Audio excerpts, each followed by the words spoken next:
So guys, today we are discussing some of the illustrations on the topic of area between the two curves using vertical strips. Vertical strips basically इसका क्या meaning होता है, जब कोई भी curve x axis के साथ reason बनाएगा. So I am taking an illustration here. Find the area of the region xy where y is greater than equals to x square and less than equals to x. So basically इनको देख के घबराना नहीं है, ये भी curves होते हैं. तो पहले हम इस कर्व को लेंगे, फिर इस कर्व को लेंगे. पहले हम इस कर्व को प्लॉट कर रहे हैं, x square is less than equals to y, and then we will plot this curve, y is less than equals to x. So as we know guys, y is equals to x square. This is upward parabola, y is equals to x square. अब क्या दिया हुआ, y is greater than, this is greater than. तो ये तो equality का curve था. Greater than equals to x square का क्या मतलब है कि y की वैल्यूज या तो इस कर्व पे होंगी या इस कर्व से ऊपर. जैसे फॉर एग्जांपल के तौर पे अगर तुम्हें कर्व्स भूल गए हैं, वैसे तो कर्व्स याद होने चाहिए, you have done it in +1. जैसे 2 पुट करती हूँ तो y की वैल्यू 4 आ रही है. अब वो कहता है कि या तो 4 हो या 4 से ज़्यादा हो. मतलब 4 अगर 2 पे मान लो 4 आई है, ऐसे रफली वैल्यू ली हमने, ठीक है, 2 पे इसकी वैल्यू 4 आ रही है, तो 4 होगी या 4 से ऊपर, मतलब इस कर्व का अपर रीजन. ये हो गया सारा रीजन, ठीक है. तो फर्स्ट कर्व हमने प्लॉट कर लिया, y greater than equals to x square, the region on the curve and above the curve, above the parabola. And what is the next line, y is equals to x. So ये दिया हुआ है y is less than equals to x. तो पहले y is equals to x को ध्यान में रखो. y is equals to x क्या होती है, line passing through region and making an angle of 45 degree with both the axis, ठीक है. अब y is equals to x. अब कई बार बच्चे गलती कर देते हैं, इसको ऐसे प्लॉट कर देते हैं, तो तुम्हें ये पता होना चाहिए कि कर्व्स कैसे बनने हैं. अब 0 to 1 के बीच में, ठीक है, जो वैल्यू होगी x की बड़ी होगी कि x स्क्वायर की बड़ी होगी. 0 to 1 जैसे कोई भी पॉइंट वैल्यू लेके चलते हैं. जैसे लेट अस सपोज मैं हाफ ले रही हूँ 0.5, तो 0.5 का स्क्वायर उससे भी छोटा हो जाएगा. 0.5 का स्क्वायर तुम लोग करोगे तो that will be equals to 0.25. तो ये वैल्यू इससे कम हो जाएगी, उसका स्क्वायर कम हो जाएगा. मान लो 0.5 पे 0.5 ही आ रही है, ठीक है. तो y is equals to x line जो है, y is equals to x square के अबव आएगी 0 to 1 के रीजन में. बट जैसे ही ये 1 को क्रॉस करता है तो पैराबोला की वैल्यूज बढ़ जाएंगी, ठीक है. जैसे 2 लेती हूँ मैं, तो 2 स्क्वायर पे 4 आएगा, ठीक है, और लाइन पे छोटा होगा, 2 पे 2 होगा. बट इसने क्या बोला हुआ है, y is less than equals to x. जो y की वैल्यू होगी वो क्या होगी, या तो x की इक्वल होगी या x से lesser. y is less than equals to x मतलब इस लाइन का नीचे वाला रीजन, दिस रीजन. क्लियर. अब इन दोनों में कॉमन रीजन क्या है गाइस, ये देखो कॉमन रीजन ये बन रहा है, दिस इज द रीजन. तो हमने इसका एरिया निकालना है, तो उससे पहले सबसे पहले मुझे पॉइंट ऑफ इंटरसेक्शन ढूंढने हैं. तो पॉइंट ऑफ इंटरसेक्शन मैं किस तरह से ढूंढूंगी, ठीक है. अब अगेन जैसे 1 तुम यहाँ पे मैंने रफली प्लॉट किया, तुम यहाँ पे ले सकते हो, दिस इज 1, ये यहाँ पे आ रहा है क्योंकि पॉइंट ऑफ इंटरसेक्शन भी इसका 1 आने वाला है. तो कैसे प्लॉट करते थे इसको, बेसिकली हम दोनों कर्व्स को कैसे सॉल्व करना होता है, y is equals to x, equality लेके कर्व्स को तुम लोग पहले सॉल्व कर सकते हो. And y is equals to x square, तो x square is equals to x. इसको प्लॉट करो, सॉल्व करो इसको, x इंटू एक्स माइनस 1. तो हमारे पास 2 पॉइंट्स आए, बेसिकली प्लॉट तो हमने कर दिया, 0 और 1. तो 0 पे 0 और 1 पुट करोगे तो 1 पे 1. So these are the point of intersection. तो लिमिट्स तो मुझे पता चल गई हैं. तो अब मुझे ये एरिया निकालना है. तो अपर कर्व, ये लाइन 0 to 1 के बीच में जो पूरा ट्रायंगल बन रहा है, ट्रायंगल के एरिया में से मुझे कौन सा एरिया माइनस करना है. ये जो पैराबोला है ये एक्स एक्सिस के साथ कैसे रीजन बना रहा है, ये रीजन बना रहा है ना. तो इस सारे ट्रायंगल, ये जो मैं ट्रायंगल ड्रॉ कर रही हूँ, इस सारे ट्रायंगल्स में से ये वाला रीजन मुझे माइनस कर देना है. तो मेरे पास इस रीजन का एरिया आ जाएगा. ओके गाइस, सो इसकी इंटीग्रेशन कैसे करेंगे हम लोग, 0 to 1 लिमिट्स निकालनी, 0 to 1, ठीक है. एरिया ऑफ शेडेड रीजन ऐसे कैपिटल ए लिख लो, यहाँ आप लिख लो area of shaded region, that is equals to, figure draw करनी है पेपर्स में तुमने प्रॉपरली. तो upper curve minus lower curve, upper curve में क्या है, y is equals to x minus lower curve में क्या है, y is equals to x square. So that's it, हमारा आंसर आ गया. So this is the area of the shaded region. So we will solve it. Integration करो और limits put करो. 0 to 1, 0 put करेंगे तो आंसर तो 0 ही आ जाएगा.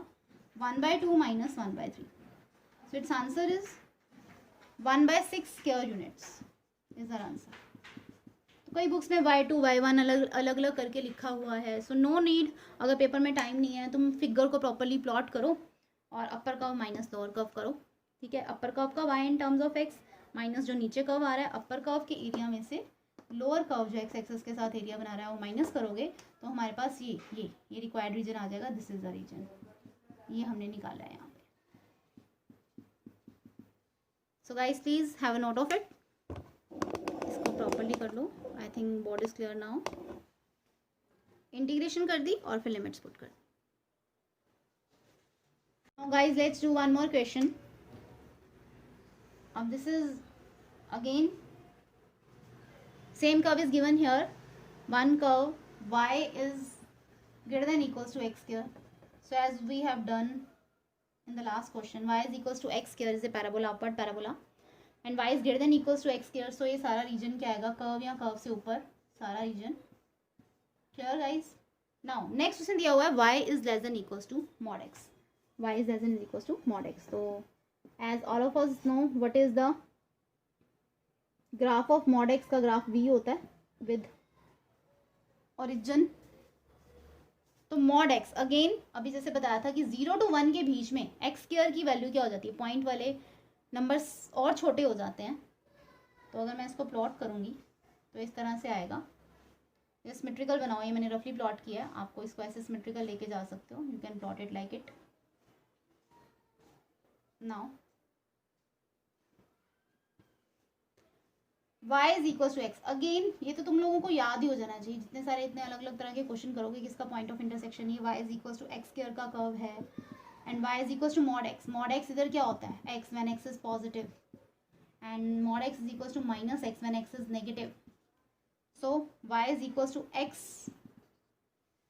और x स्क्वायर को जब तुम सॉल्व करते हो तो अगेन सेम अभी हमने पॉइंट्स निकाले हैं, 0 और 1 आने वाला है. So these are the point of intersection. 0 पे 0 ही आएगा, 1 पे 1 ही आएगा. और जब माइनस एक्स के साथ तुम लोग इसको सॉल्व करोगे तो 0 और -1 आ जाएगा. सो दिस पॉइंट इज -1 और and 1. Clear? y is equals to x square और y is equals to minus x को अगर तुम लोग सॉल्व करते हो तो x square is equals to minus x को सॉल्व करोगे then you will get two values x0 and -1. So -1 का मॉड तो 1 ही आएगा. तो ये पॉइंट ऑफ इंटरसेक्शन हो गए. बट अब मुझे चाहिए क्या, क्या बोला हुआ उसने, as it is a symmetrical figure, parabola भी सिमेट्रिकल है और मॉडुलस भी सिमेट्रिकल है. अब उसने बोला हुआ एरिया ऑफ दिस रीजन. अब y is less than equals to mod x का क्या मतलब है, y is lesser than mod x. सिर्फ या तो उसकी वैल्यू इक्वल होगी या छोटी, ये मॉड x है, मॉड x से बड़ी नहीं होगा. तो y या तो इस लाइन के ऊपर होगा या इसके नीचे होगा. तो हमें क्लियरली नज़र आ रहा है रीजन तो ये सारा होगा, मतलब कॉमन रीजन मैंने प्लॉट किया है. जैसे mod x y is less than equals to mod x का मतलब है इससे नीचे वाला सारा रीजन. ठीक है, बट ये पैराबोला के साथ जब कॉमन बनाएंगे तो ये रीजन आ जाएगा. ठीक है, तो अब मुझे इसको प्लॉट करना है. अगेन तुम्हें नज़र आ रहा है ये साफ साफ, इस सारे ट्रायंगल में से ये जो लाइन एक्स एक्सिस के साथ एंगल बना रही है और ये जो पैराबोला एक्स एक्सिस के साथ जो एरिया बनाएगा वो माइनस कर देंगे तो ये रीजन आ जाएगा मेरे पास. I will find this region और मैं इसको ट्वाइस कर दूंगी क्योंकि ये सिमेट्रिकल फिगर है. So now let's find out the area. How to find out the area of the shaded region. Capital A ले रही हूँ मैं. 0 to 1 upper curve minus lower curve. इस integration area of the shaded region I am taking it as A, that is 0 to 1. Twice कर देंगे इसको, upper minus lower curve. X ऊपर तुम्हारे पास क्या लाइन दी है, y is equals to x और नीचे y is equals to x square. And now we do its integration and solve it out. x square by 2 minus x cube by 3 from the limit 0 to 1. Again 0 put karoge, you will get a 0. And here when you substitute 1 by 2 minus 1 by 3, that is equals to 1 by 6. 2 times 1 by 6, that is equals to 1 by 3 square units. So please I hope now board is clear to you. 1 by 3 square units. Integration करी और answer निकाल दिया. So please have a note of it. Now guys, let's do one more question that is of CBSE 2010. This is a very important question for your school exams as well as for all boards, CBSE, ICSE, Punjab board. Now again, as I told you, when region is given to you in this form, ordered pair curve बताया होता है. Basically ये curve के बारे में बताया होता है. तो इसको सिर्फ ऑर्डर्ड पेयर के बारे में ही नहीं सोचना, होते तो पॉइंट्स ही हैं. Find the area of the region. ठीक है, x y such that x square plus y square is less than is equal to 1. तो अगेन इनइक्वालिटी की फॉर्म में ये दिया हुआ है. तो पहले हम इस कर्व को देखेंगे कि ये कौन सा कर्व है. X square plus y square is less than equal to 1. As all of you know, x square plus y square is equal to a square. This is the a square और r square. This is the equation of circle with the centre 0 0 and radius r. Centre 0 0 होता है और radius होता है r units. ठीक है, this is r0. So less than equal to 1 क्या बताया था, ये हम कर चुके हैं. लेस देन इक्वल टू 1 का क्या मतलब होता है, the region inside the circle and on the circle. ठीक है, और इसी तरह से अभी मैं दूसरा कर्व भी देखने वाली हूँ. सबसे पहले हम पहला कर्व प्लॉट करेंगे. ठीक है, पहला कर्व मुझे क्या दिया हुआ है, x square plus y square is less than equal to 1. तो कंपेयर करो, centre is 0 0 and radius is 1. So this point is 1 0. तो कौन सा रीजन हो गया, सर्कल के अंदर वाला और सर्कल के ऊपर वाला, इनसाइड रीजन हो गया. इसको थोड़ा सिमेट्रिकल बनाना फिगर को. Now the next is the line x plus y is greater than equals to 1. x plus y is greater than equals to 1. So how I do it? Simply क्या बताया हुआ है, सबसे पहले तुम लाइन प्लॉट करोगे, equality लेके line plot किया करो. सिंपल फंडा. y 0 पुट करके x निकालो, x 1 आ रहा है. ये ऑरल भी हो रहा है, x 0 पुट करके y निकालो, y 1 आ रहा है. तो ये जो लाइन है हमारे पास ये ऐसे बनने वाली है, 1 0 0 1 सिंपली. तो इसकी अगर y की बात करें, y is greater than equals to 1 minus x. अब इसका क्या मतलब है, y क्या होता है, x की वैल्यूज पुट करते हो और y की वैल्यूज आती जाती है ना. तो y कहता है या तो 1 माइनस एक्स होगा या 1 माइनस एक्स से बड़ा होगा. कहने का मतलब लाइन का ऊपर वाला reason,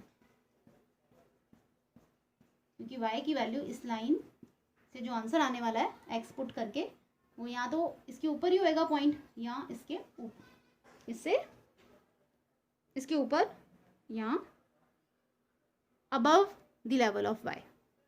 so y is greater than equals to 1 minus x. ये लाइन हो गई हमारे पास. और इसी तरह से अगर सर्कल की बात करें, वो तो उसका इनसाइड रीजन था, सारा रीजन था inside, whole region. But in दोनों में कॉमन क्या आ रहा है, सिर्फ ये, this region is a common. अब ये मुझे निकालना है, तो मैं कैसे निकालूंगी. अब ऑब्जेक्टिव्स में तो इस क्वेश्चन को हम दो तरह से कर सकते हैं, और लीव कर सकते हैं. सेक्टर, ये क्वार्टर जो बन रहा है, 1/4 ऑफ एरिया ऑफ सर्कल निकाला, माइनस ये ट्रायंगल माइनस कर दिया, सबसे शॉर्टेस्ट वे. ठीक है, शॉर्ट वे क्या करोगे, वैसे तो बोर्ड्स में भी ये रॉन्ग नहीं हो सकता. ठीक है, जैसे मैं करूँ, इस एरिया ऑफ 1/4 सर्कल क्या आ रहा है, 1/4 ऑफ पाई आर स्क्वायर, और आर मेरे पास 1 है, मतलब पाई/4 आ गया. माइनस इस ट्रायंगल का एरिया कर देते हैं, इस ट्रायंगल का एरिया माइनस कर देते हैं. ये लाइन जो एक्स एक्सिस के साथ बना रही है, ये भी 1 यूनिट है, इसको नेमिंग कर दो. O A is 1 unit as well as O B B is also 1 unit. So area of triangle O A B क्या हो जाएगा, half into 1 into 1. This is area of triangle O A B, area of triangle O A B. So that is equals to basically half. So this is our answer basically, पाई/4 minus half square units. तो ये तो है जैसे तुमने objectives में इसको follow करना है. You have to move in objectives like this. Objectives में हमने अपना टाइम वेस्ट नहीं करना है. So we will be doing like this. So firstly have a note of it. अब गाइज यही क्वेश्चन अगर मुझे बोर्ड्स में आ जाता है, that using integration I have to find the area of this region. तो ये जो कर्व है, अपर कर्व सर्कल बन रहा है, ये सर्कल जो एक्स एक्सिस के साथ बना रहा है, सर्कल का y निकालेंगे इन टर्म्स ऑफ एक्स. से सर्कल का y क्या आ रहा है, y square is equal to 1 minus x square. पहले मैं y निकालने लगी हूँ, इनइक्वालिटी रिमूव करके, that is equal to plus minus under root 1 minus x square. So in first quadrant I am taking positive sign, y is equal to under root 1 minus x square. तो upper curve का y हो गया ये root 1 minus x square. And lower curve क्या है, मेरे पास line है, और लाइन से y क्या निकला है, y is equal to 1 minus x. So upper curve minus lower curve. Upper curve जो एरिया बना रहा है ये पूरा 1/4 ऑफ सर्कल, माइनस ये जो लाइन बना रही है एक्स एक्सिस के साथ, ये वाला रीजन जो मैंने पहले भी बताया, उसमें से माइनस करेंगे तो हमारे पास क्या आने वाला है, ये एरिया आने वाला है हमारे पास. This is the area which we have to find out now. तो यूजिंग इंटीग्रेशन हम क्या करेंगे, limits will be 0 to 1. Upper curve का y हो गया मेरे पास under root 1 minus x square, minus lower curve मतलब स्ट्रेट लाइन का y हो गया in terms of x, that is equal to 1 minus x. So बस अब इंटीग्रेशन में मोस्ट इंपॉर्टेंटली मैंने तुम्हें बताया था, ये फॉर्मूला सभी को याद करना है. सो फर्स्ट ही सबसे पहले नोट करो, what is integration of a square minus x square की इंटीग्रेशन क्या थी बच्चों, x/2 root a square minus x square plus a square by 2 sine inverse of x/a plus c. So firstly पहले इतना note कीजिए, please have note of it. अब ये formula हम यहाँ पे अप्लाई कर देंगे and we will find our answer. अब यहाँ पे ए की प्लेस पे 1 है, तो रूट 1 माइनस एक्स स्क्वायर की इंटीग्रेशन क्या हो जाएगी गाइस, ए की प्लेस पे 1 आने वाला है. So please note it. So yes guys, we will do its integration of root 1 minus x square. So in place of a we are having 1 here, so I have written 1 in place of a. So x by 2 square root of 1 minus x square plus 1 by 2 sin inverse of x by 1 will be sin inverse x. Now we will substitute the limits. Now I am writing here, firstly we will substitute upper limit. When I will put 1 here, 1 minus 1 will be 0. तो पहली term तो मेरे पास 0 होने वाली है, plus sign inverse 1 और half मेरे इधर साथ में दिया हुआ है, sine inverse half. Now we substitute 0 here, minus 0 में ये वाली टर्म 0 होएगी x के कारण, और sign inverse of 0 is also 0 and it's integration will be minus x, minus of minus will be plus x square by 2. अब इसमें भी मुझे लिमिट्स ही पुट करनी थी, ठीक है. Now we substitute limits here also. तो इधर प्लस साइन ले रही हूँ मैंने, इसको ब्रैकेट में लिखना है 0 to 1, क्योंकि इधर तो मैंने लिमिट्स ले ली हैं. अब इधर पुट करो. सो this is half of sine inverse 1 is pi bye 2. So first term is pi by 4 जो शॉर्ट मेथड से भी हमारे पास आई थी, माइनस, अभी मैंने यहाँ पे प्लस लिया है. Now put 1 here, minus 1 plus half, और माइनस लोअर लिमिट में 0 ही आ रहा है, so we are getting minus half here. So our answer is pi by 4 minus half, which is same which we have got from short method. So the answer is pi by 4 minus 1 by 2 square units. So please have a note of it guys. So guys, let's do one more question. This is very very important again for boards as well as for your school exams. Find the area of the region of this curve xy such that y square is less than equals to 4x and 4x square plus 4y square is less than equals to 9. और ये statement change होकर इस तरह से भी आ सकती है, find the area of the circle 4x square plus 4y square is equals to 9 which is interior to the parabola y square is equals to 4x. So अगर इसको देखना है, जैसे मैंने पहले बताया था, तुम्हें पहले दो कर्व्स को प्लॉट करना है. y square is equals to 4x, as all of you know it is a right handed parabola. It is a right handed parabola. It is like this, y square is equals to 4x but less than equals to 4x दिया हुआ है हमें. तो कौन सा reason होगा, y curve के इन अंदर लेना है, inside the parabola. Clear? y is less than is equals to 4x. Now again there is another curve 4x square plus 4y square is less than equals to 9. Again we have done it in +1 कि ये circle को represent करता है. पहले तो x square और y square के coefficient को मैंने सेम बनाया 9/4 and that is equals to 3/2 whole square. So ये रेडियस आने वाला है मेरे पास. सेंटर 0 0 होगा सर्कल का और रेडियस होगा 3/2. Center is 0 0 and radius is 3/2. So यहाँ पे क्या दिया होता है, y square is less than is equals to 4x, the region inside the parabola, and इसको x की तरफ से भी देख सकते हो, x square is greater than is equals to y square by 4. मतलब x की वैल्यू क्या होने वाली है तुम्हारे पास, यहाँ पे कर्व से ऊपर आने वाली है, इस कर्व के ऊपर. अगर हम इधर देखेंगे with respect to x y axis जब ये बना है पैराबोला, ठीक है, तो इनसाइड रीजन ये रीजन आएगा मेरे पास. अब सर्कल का सारा इनसाइड रीजन है, बट कॉमन क्या है दोनों में, कॉमन रीजन तुम्हें नजर आ रहा है, ये है, this is the common region. So as it is a symmetrical figure, जितना ऊपर है उतना ही नीचे है, तो मैं इस रीजन का एरिया फाइंड आउट करूंगी, ठीक है, और डबल कर दूंगी. अब अगेन क्या मैंने तुम लोगों को बताया होता है कि कौन सा कर्व एक्स एक्सिस के साथ बनाता है एरिया, रीजन कौन सा कर्व बनाता है. अब यहाँ से लेके इस पॉइंट तक की बात अगर करें तो पैराबोला आएगा, और इस पॉइंट को नेमिंग दे दो A, और A टू आगे चलूँ B चलूँ तो मेरे पास सर्कल आ जाएगा. सर्कल का y आएगा 0 to A पैराबोला का y, A to B circle का y. सो बेसिकली y को इन टर्म्स ऑफ x लेके आना होता है हमें. तो मुझे पहले A ढूंढना है, पॉइंट ऑफ इंटरसेक्शन ढूंढना है, और वो मैं कैसे फाइंड आउट करूँगी बच्चों. Again I have to solve the 2 equation. कौन सी 2 इक्वेशंस को सॉल्व करना है, 2 कर्व्स दिए हुए हैं, parabola as well as circle. तो y square is equals to 4x मैं यहाँ से उठाऊंगी और यहाँ पे डालने वाली हूँ. 2 कर्व्स को सॉल्व करने वाली हूँ. y square is equals to 4x मैंने सर्कल की इक्वेशन में पुट कर दिया. इक्वालिटी के साथ बिल्कुल सॉल्व कर सकते हो. 4x square plus 16x minus 9 is equals to 0. तो अब जब हम इसको सॉल्व करेंगे तो हमारे पास x की वैल्यूज आएंगी and that is equals to make its factor. ठीक है, तो फैक्टर बनाने में तुम्हारे पास ये वैल्यूज आने वाली है, x equals to 1/2 and x equals to -9/2. So again -9/2 हमारे पास कौन सी साइड पे आने वाला guys, this is on the left side, और जो पैराबोला के साथ में इंटरसेक्ट कर रहा है वो राइट साइड पे कर रहा है, तो हम कौन सी वैल्यू लेने वाले हैं 1/2। अब इस क्वेश्चन में मुझे y चाहिए तो नहीं, बट अगर तुमने पेपर में बोर्ड्स में जैसे रिप्रेजेंट करना है इस पॉइंट को, तो y भी किसी पॉइंट को खाली नहीं लिखते हैं, you have to write y here. तो y तुम लोग निकाल सकते हो, x को डाला मैंने यहाँ पे 1/2, किसी मर्जी क्वेश्चन में डाल दो, पैराबोला से इजीली आ रहा है, x को 1/2 डालो और y निकालो, तो y मेरे पास आ जाएगा ±√2, मतलब √2 ऊपर और -√2 नीचे।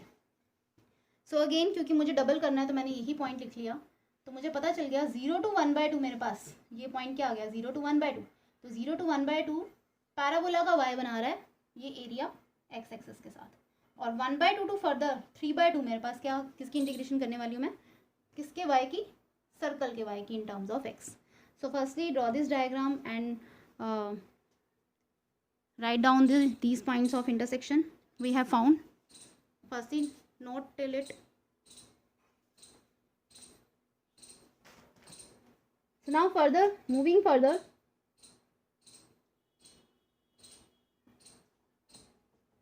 now we have to do the integration 0 to half. This is I have to take y of parabola, तो y of parabola क्या आने वाला बच्चों, y is equals to 2√x। Again I have taken positive sign here, positive negative दोनों values आती हैं, but मैंने positive ही ली है यहाँ पे। And from 1/2 to 3/2 I have to take the value of y of circle, तो यहाँ से y निकालने वाले हैं हम, 4x² + 4y² is equals to 9 था। तो ये पहले तुम स्टेप बाय स्टेप सीक्वेंस में पहले पैराबोला से y निकालो, फिर सर्कल से y निकाल के ऊपर स्टेप्स में लिख दो, ठीक है, and then you can write. इसको पहले ऐसे लिख सकते हो, दिस इज 9/4 - x², पहले 4 कॉमन निकाल के मैं नीचे ले गई, and y is again ±√3/2 whole square -x²। Again यहाँ पे क्या आएगा गाइस, 3/2 होल स्क्वायर -x², यहाँ पे a² - x² का फॉर्मूला लगने वाला है, और मैं पॉजिटिव वैल्यू ही ले रही हूँ क्योंकि 3/2² -x²। Now we will apply the formula and do its integration and then substitute its limits. So firstly note till this guys, we have to do its integration 0 to half 2√x, √x is x raised to the power 1/2, तो इसकी integration करेंगे, then I am getting x raised to the power 1/2 + 1 n + 1 upon n + 1, नीचे 3/2 आ रहा है। अब इसकी limits put करनी है मेरे को 0 to half। Now as all of us know the formula of integral of √of a² - x², इसकी इंटीग्रेशन क्या होती है, x/2 √a² - x² plus a²/2 sin inverse of x by a plus of c, and a is 3/2 here। Now just apply the formula here, x/2, x is x here, x/2 upon square root of 9/4 - x² plus a²/2। Now what is a² guys, a is here 3/2, now a² will be 9/4, 9/4 into 2 नीचे denominator में आएगा, sin inverse of x upon a is again 3/2, 3/2 plus c again, this is definite integration, so we have to put the limits from half to 3/2. So please note till this, hurry up, and then we are just substituting the limits. Yes guys, now start substituting limits with me. Firstly we have to put 4/3, I have taken constant outside, 1/2 put करो इसमें, 1/2 raised to the power 3/2, -0 में तो 0 ही आने वाला है। अब 3/2 put करो पहले, यहाँ पे 3/2 विल बी, अब 3/2 देखोगे तो 3/2 का स्क्वायर 9/4 होने वाला है गाइस, तो पहली टर्म 0 हो जाएगी मेरे पास, and here I am getting 9/8 sine inverse of 2 × 3/2, x की जगह पे मैंने 3/2 पुट कर दिया, तो this is again sine inverse 1 minus, now अब मुझे क्या पुट करना है, हाफ पुट करना है, I have to put half here minus lower limit, half put करूँगी तो यहाँ से मुझे वैल्यू मिलने वाली है 1/2 × 2 भी है साथ में, 9/4, 1/2 का स्क्वायर हो जाएगा गाइज 1/4, 1/4 8/4 √2, सो माइनस, यहाँ पे माइनस मैंने ले लिया, खोल दी ब्रैकेट साथ ही में, 9/8 साइन इनवर्स 1/2 पुट करोगे यहाँ पे 1/3 आने वाला बच्चों। सो बच्चे इनमें भी मिस्टेक कर जाते हैं, इसलिए मैं कैलकुलेशन से करके दिखा रही हूँ तुम्हें। This is 9/8, this is sine inverse 1, 9 π/2 आ जाएगा यहाँ पे, this is π/2, 8 × 2 minus this will be again, यहाँ पे तुम कट कर सकते हो, √2 को रैशनलाइज कर सकते हो या इसी फॉर्म में लिख सकते हो, सो अगर मैं इसको लिखती हूँ √2 की फॉर्म में लिखती हूँ, तो this is 1/2 √2 and this is again minus 9/8 sin inverse 1/3 and now you have to write the first term here. अब देखो फर्स्ट टर्म क्या आने वाली है गाइस, 4, 2 का क्यूब कर दिया करो पहले, 8, 2√2 4/3 and this will be 2. So basically 2/3 √2 minus 1/2 √2 plus 9π/16 minus 9/8 sin inverse 1/3. अब हम पहली दो टर्म्स को सॉल्व करेंगे और आंसर निकालेंगे. नाउ गाइस इस सारे रीजन का ट्वाइस था, तो मुझे अब इस सभी को 2 के साथ मल्टीप्लाई कर देना है. ठीक है, ये सारे रीजन ऑल ओवर 2 के साथ मल्टीप्लाई होने वाला है क्योंकि सिमेट्रिकल रीजन था. You can see the figure. So अब ये क्या आ जाएगा यहाँ पे 9π/8 minus 9/4 sin inverse 1/3 and when you solve this out then you are getting √2/6. So this is our answer. So please note this down. Please like, share and subscribe to my channel. Thank you.